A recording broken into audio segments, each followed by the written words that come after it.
Hello, welcome to my channel. Today we're gonna talk about my league starter for 3.25 Settlers of Kalgor. So this build guide will be specifically for Blight-Ravaged Rush. So we finish campaign, we jump straight into Blighted maps, then we jump straight into Blight-Ravaged maps to run 3x Teal maps, right? Twist of Fate if possible, and get rich with that, and then you can do whatever you want, right? So this is strategy that I've been playing for a few leagues now. It really works great, and it gives you little of uphand, because when other people finish the Atlas and try to get the points to build their strategies, you are already slamming your profit strategies. And early on, Blight-Ravaged maps provide a lot of wealth, right? Because you drop all the rare items like jewelry, jewels. Now we have higher bases, so that might be a profit for us as well. Double anoint amulets and stuff. So I don't know, it's just a good profit, as well as just oils which are required to anoint your amulets, and everyone needs this in your first 3 days. So rushing Blight-Ravaged is really great, and I think in this league specifically it will be even better. So if you like the idea and you've never done it, I will try to explain what this build is, how to play it, and I will link some resources with more information on how to do things specifically. But I will be posting videos as I go through and evolve this build. You can join Discord to ask questions and, get help if you need, right? So maybe let's start. What is this build, where it comes from, and how it works, right? So this build is been invented by Jungroan. I'm not sure if I pronounce his name correctly, so I apologize for that. But anyway, he made it as a Pathfinder for 3.24 League. I'm not sure if he really league started with that and how it went for him, but I've done enough tests to be sure that for Blight-Ravaged map is a really good build. It's very cheap, and that's the biggest advantage of this build. It's very cheap, so we don't spend basically any currency on any items except for gems, right? So I don't know, we need like 5 divines to get the setup, and then you can blast 3x Steel Blight-Ravaged maps, which is nice. So how the build works, well, the difference between his version and my version is that we use Occultist, right, for Profane Bloom, right? So that's the big reason, because this gives us 50% chance to explode, and I believe that's worth it, and it works really well. You can get the explode from other sources, but I think it's the cheapest and easiest on day one to do it that way, right? So the build works that, well, we have Desecrate, we cast curses with Bane, and then we explode corpses with Cremation. And Cremation has a duration, so imagine a situation where you have one lane with monsters and you do this. You are free to go other way and build towers other way, or even you are standing on the lane, you press all your free buttons and then you are free to build your towers. This works really great. This is very convenient stuff, right? The downside of this build is that you need to cast your life flask pretty frequently, because your skills cost your life, right? So you will be, let's say, most of the time you will not have 100% of life and you need to spam your flask. The positive thing is, on Blight-Ravaged maps you have almost infinite charges, so we don't need to care about that too much. So let's maybe jump to POB to explain a few things. So the leveling guide. For leveling, we use the same guide as for Armorbrand, Cremation, and there is nothing new. So it's just the way we leveled up Fire Cremation before, and we can do that on both Occultist, which is a bit slower, or Elementalist, and then swap to Occultist when you finish campaign. You just need to rerun your lap another time. So it's a preference. If you are really campaign rusher and you are able to clear it in 4 hours, maybe 30 minutes is a lot for you. But if you clear your campaign in 6-7 hours like me, and you don't really rush it, because I won't be able to play like 24/7 after the league starts anyway, so I don't mind being slower by 30 minutes. That's not the end of the world. So I think I will just stick with Occultist right away. So you'll probably go this way as per max roll guide, right? So for levels, yeah. So in the beginning, you're gonna start from this side of the tree, then you're gonna respec with gold, which is a new thing in 3.25, but we should have enough gold to respec, I hope. And the gold drops from blighted maps as well. We should be having a lot of it to respect later to poison version. So the poison version is on this side of the tree, right? So the moment where you should swap from the campaign level, so from this tree and those skills to this tree and those skills, is the moment where you get your consuming daggers, right, which converts our damage to poison, and you have all the gems set up, right? So just get all the gems, level 20, minimum 21 for your main skill set, right? So it should be very cheap, because I don't think many people will gonna play Cremation. It's mostly dead. Same with Desecrate, it's mostly dead. Yeah, I think those gems should be quite cheap to get. Of course, like GMP level 21 can be worth a lot early on. So yeah, so this is the build, this is the tree. There is nothing special in day 1, day 2 version. By the way, in 3.25, or actually in the latest update for 3.25, we got loadouts. So just with one click, you can switch your tree, skills, items, and configuration sets, which is perfect, right? So I made in my POB 2 loadouts for day 1, 2, and day 3. So you can swap it from here. No need to change everything here. And as you can see here, we double our damage with just few upgrades. But more about that in few seconds. So yeah, so going through the tree, I don't think there is anything special. This might be something you worry about, but it just needs to be as that. It's just a leech. We need this leech, and just keep it here. What else? We have third curse here, because our ascendancy gives us another curse for free, but we need 3 curses: punishment, temporary chains, and despair. So this is how we get it. We need to cap spell suppression, so we have some nodes. You have some options on the tree, like here, or even here. So I don't know, whatever you like. This is my version. You can be flexible with it. Just cap spell suppression, right? It needs to be 100%. That's the most important thing. Except for that, we get some life, we get some mana reservation here, we get elemental overload, and we have some chaos damage slash you know, damage over time multiplier nodes, and that's it. There's basically nothing complicated, everything's straightforward. We just get those you know, nodes on our ascendancy. So let's maybe go to items, right? So like I mentioned, the 2 crucial items are Consuming Dark. This build works fine on 5-link and non-corrupted Consuming Dark. I will show you the day 3 version, and you can clear with this build normal non-corrupted maps at 40% of rarity, which is like, I don't know, 90% of increased item quantity, because it's the same, right? It's, if you increase rarity, it also increases quantity. Then we have Lightning Coil. So I would say Lightning Coil is our, let's say, you know, crucial item, because I've seen a lot of builds that try to get that item very early on. It gives us a lot of defenses, and well, we need only 5-link for day 1, but maybe you should rush 6-link as soon as possible. So that's the thing about it. I think it's worth it, so just, you know, have that in mind. It will be a sought after item, and might be competitive. With boots, I think any boots are as good as those ones. From this item, I think the most important note is the reduced extra damage from critical strikes. That gives us a little bit of defenses on top of what we already have. It has a lot of life. It has a bit of chaos resistance, which is also nice for us, because we are not on CI anymore, so we care about chaos res.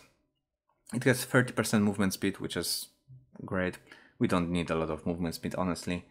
So regarding Grasping Wine, I don't think this works, because I don't think ravaged bosses are stationary, even if they are frozen, but I might be wrong.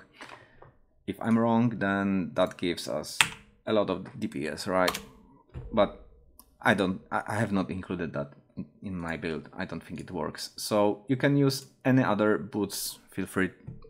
Just, I don't know, I tested this version, so maybe stick to it. I don't know, that's your, you know, that's your decision. Then we have rare items like helmet. I don't even have like special implicits on that, so I bought it corrupted because everyone was offline when I was testing.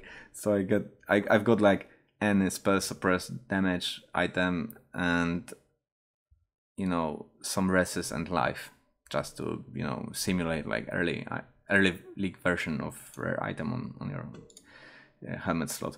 Then we have amulet, same elemental resistances, life, get like, I don't know, chaos damage if you can, extra damage added to your spells or whatever.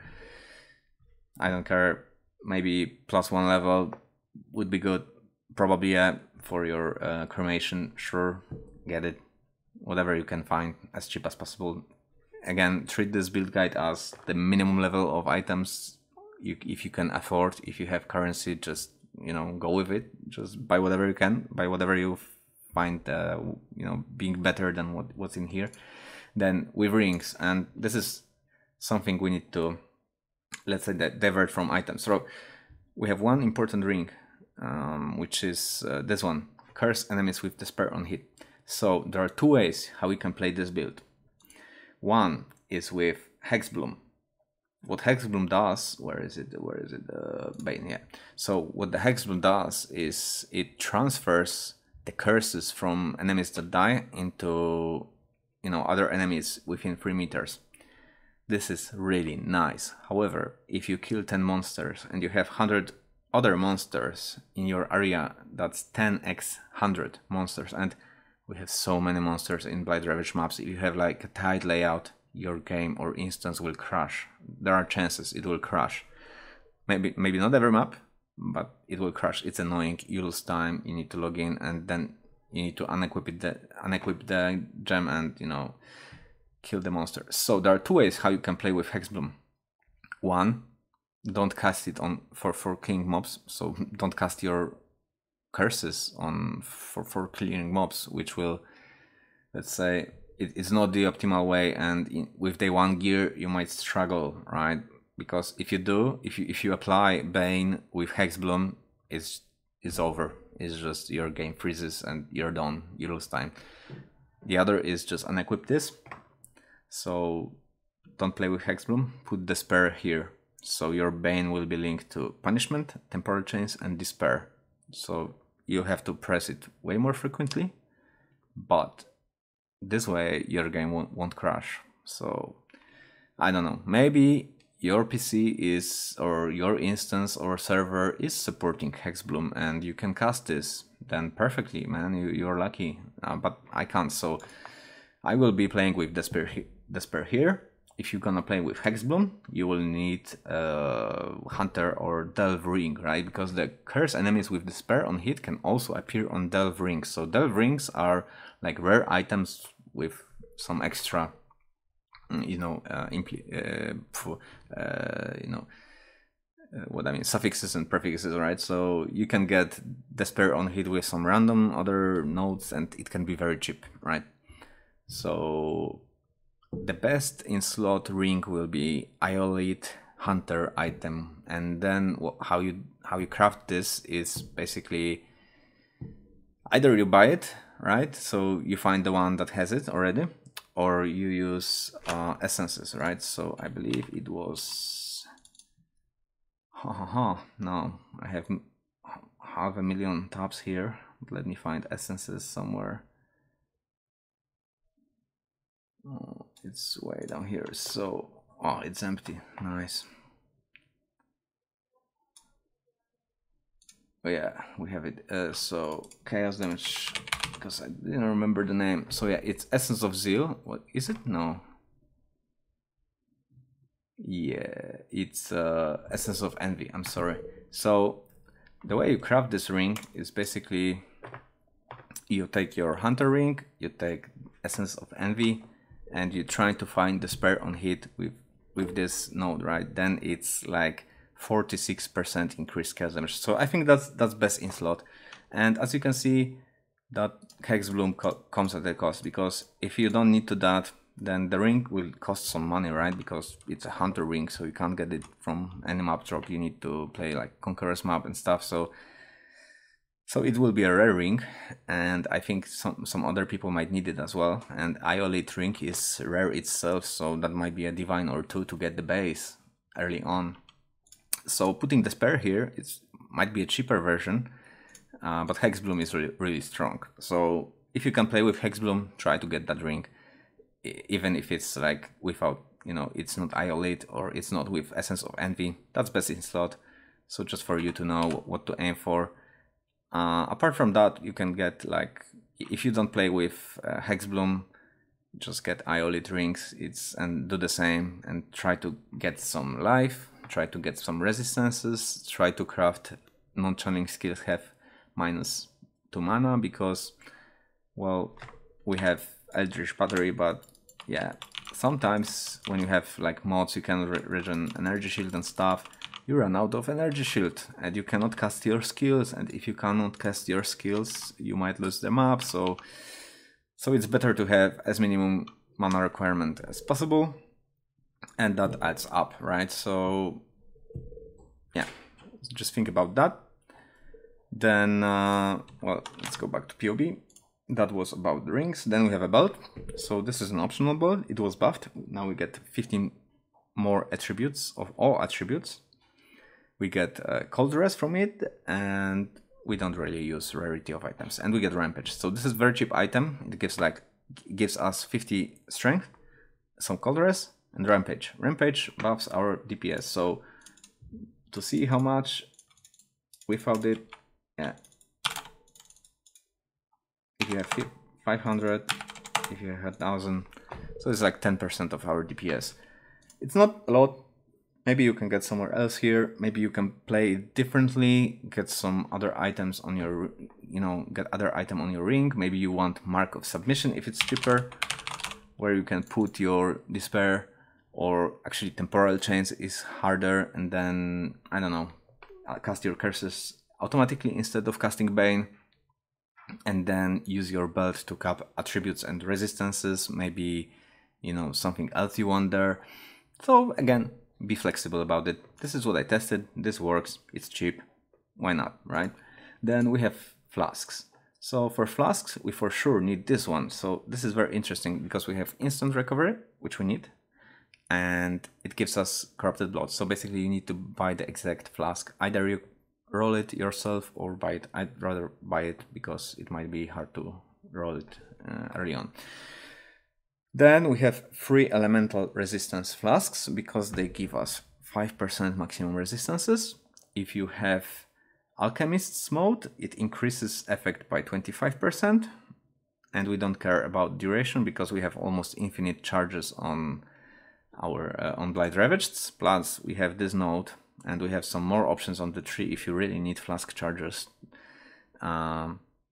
But that should be enough, right? So get those nodes, and you should have infinite, almost infinite flask chargers during your encounters. Then, is there anything I missed? The amulet, I'm not sure if I talked about it, but it's just regular amulet. Cap your reses, get some life, get some strength. Allocate prismatic skin for extra max reses, and maybe you can have +1 amulet for your cremation. Go for it. It will cost more mana and health. It will deal more damage, whatever you want. That's an option, right? So this is day 1. For skills, so our skill setup is, we have 2 auras, main auras, right? It's Malevolence and Petrified Blood. That are the core, most important auras we have. Then third aura, it's an optional aura, Purity of Elements. It helps you get resistances. I really like it. You could have Grace in this place to improve defenses by a lot. Maybe if you skip the boots, skip the belt, and get Grace here, maybe you can cap resistances with those slots. So that's something, food thoughts. Food for thoughts, I'm sorry. So yeah, that's the deal. Then we have 3 more auras to, you know, benefit from our reservation mastery. That gives us 8% of damage for each aura. Because we have Eldritch Battery in our, you know, in our build, we can have that for free. We have enough mana to actually put those 3 auras. So we have Vitality, Clarity, and Precision. I actually have this on different items, so apologize for that. So yeah, together we have, like I said, 2 mandatory auras. Purity of Elements, which is nice because it gives you also immunity to elemental ailments. But if you want Grace in here, just you can go with that. If not, Purity of Elements is your 3rd big aura. Then you have 3 more auras that you need to get 24% of increased damage on this build for free. Right, so this is the auras. Then curses, we already talked about it. We cast Bane. Bane is linked to Punishment, Temporal Chains, and possible Hexbloom or Despair, right? Your choice. Then we have Cremation of Excuming.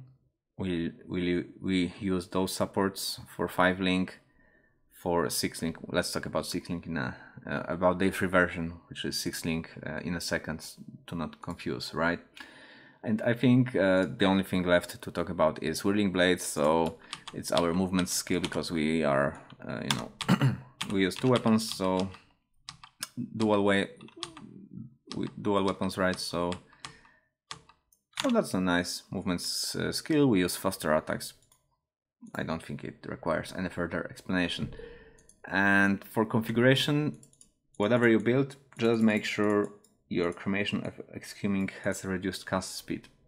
Why this? Because your like look here in now I think I changed something. So this should be 1, right? So I'm not sure why this changed. What did I do? I'm not sure, but yeah, maybe I changed something on my flasks. So basically, cast per second should be 1. Otherwise, your DPS is wrongly calculated. So in your configuration, you should yeah, you should go down to around 1, like this. Yeah. So make sure you do that. Yeah, something's changed. So I will check what's going on with that. But anyway, this is day 1 explained. I hope it's good explanation, but the build is very straightforward. There's nothing to it. There's no like secret mechanics. It's very simple. The Day3 version has a few tweaks about it. So as you can see, I think we can even can we compare? Yeah, we can compare. We can compare day 1 with day 3. Yeah, so this is really nice functionality of POB. So the changes on 3 with day 3 version. So we use Red Dream, Crimson Jewel to grant us endurance charges and 10% of fire damage as extra chaos damage, which is nice because that's on top of our Consuming Dark conversion. So we need to allocate this node because it adds 5% of all LRSs and it gives you a little bit of life. So together with changes to endurance charges, instead of granting elemental resistances, now we get, you know, elemental reduction. So it basically 3 endurance charges means 3% more of max res. I think that's the calculation there. So together with those 3 nodes, you get a little bit more of life and 3% of more max res and some 10%, up to 10% of fire damage as chaos damage. Just with 5 points. I think it's worth it. It's really good setup. Then with other, because this is level 95, with other nodes, we just go here. And this is just temporarily. And instead of doing that, you can go for this cluster jewel and get some medium or large cluster jewel you know, you will lose some nodes in here or there, but you can get it, right? So yeah, with strength, it depends, right? So because you can also get like a lot of strength from this slot and use timeless jewel, but yeah, that will come in later version. So I'm not sure if you need this node or not. Just make sure to allocate it. You can get strength in here and elemental resistances. This is also a really nice node, so I'm not sure, maybe use, you know, those 2 points instead of allocating strength in here. Whatever works for you. So that's the major difference in a tree, as you see. Not a big difference. Just one more jewel for spells. Yeah, I think we forgot to talk because Day 1 version has Immortal Call as well. But so let's talk about Immortal Call here. So Immortal Call will use our endurance charges to lengthen this guard spell, right? So this is really nice addition, and we have slots in our build, so why not? We don't want to cast this, so we use cast when damage taken. Level 1, level 3 is fine, and that's as simple as it gets, right? So with this setup, we get endurance charges. Here we consume them a bit, but we can regenerate them easily afterwards. Nothing else changes except for adding a 6-link. So we add cruelty, and that's really how much? 25%, no, full DPS, 40% of DPS. That's really a lot, so make sure to get your 6-link as soon as possible. And I think that's it with the changes. So I think we have not talked about the nerfs and how I tested it, but you have a video here where I simulated it. I listed all the things that you should care about. So we use level 13 Desecrate because we lost, let's say, 5 levels of corpses, and we lost 200% of increased mod health, affecting our Desecrate corpses. We also can't use Special Spectres, so I don't use it. We don't use Divine Blessing, so I had to drop Grace. Yep, and that's it. So make sure to watch this video. At the end of the video, I played one map with actually some hard modes, which is capped suppress spell at 80%, so spell suppression was not working for 20% of hits we've got. So you can see we are dying, especially to the shotgun. And this map had increased chaos resistances, which is again one of the hardest modes for us, but for Day 1 you can reroll. And that's gonna be it. I hope I included everything. There will be a written guide for everything we talked about, and for everything we didn't talk about, like the strategy, but that's also been explained last week, so nothing changed in there. But make sure to read this. I will link this as well. I will provide all the links in the description, and I hope you will have a good league start, right? Please let me know if you have any questions. Please make sure to subscribe to this channel to get the updates on this build or any other build that we're gonna play later in the league to blast ravaged maps more easily or whatever. And make sure that you join Discord, because we discuss everything there, and everything is in there, like all the tools or the POE guides, loot filters and stuff, right? So it's really great. So I hope you like it, and see you next time. Cheers.